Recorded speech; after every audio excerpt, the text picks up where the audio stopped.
ساکن 33 ساله نویه روشن که پیش با ماده 237 قسم 2 کودکس جنایتی تاجیکستان برای اوباشی سود شده است، باز هم برای اوباشی دستگیر شد. وزارت کارهای داخله گفت که او 18 می ساعت 18 در مرکز ناحیه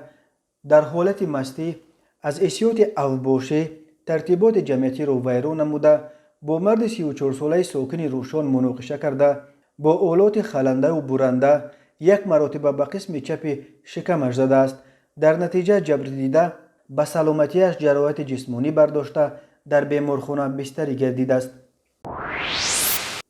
مرد 64 ساله ساکن جماعت زینب آباد نویه رودکی چوپان خواجگی دهقانی به نام کمال‌الدین به آن ابدار می شود که ماه اپریل از زمین‌های چراگاه کوهی حدود جماعت دهات استقلال نویه جیهون 119 سر چاروای میده متعلق به رئیس خواجگی کمال‌الدین پیرمرد 82 ساله ساکن جماعت استقلال را دزدیده به او به مبلغ 83300 سومانی ضرر رسانیده است. دو ساکن 33 و 37 ساله جماعت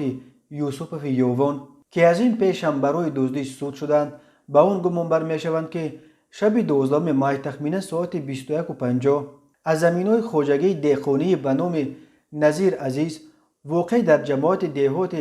دهنه امین نوحیه 3 سر چاروای کلان متعلق به ساکن 38 ساله شهرک یووان را دزدیده اند.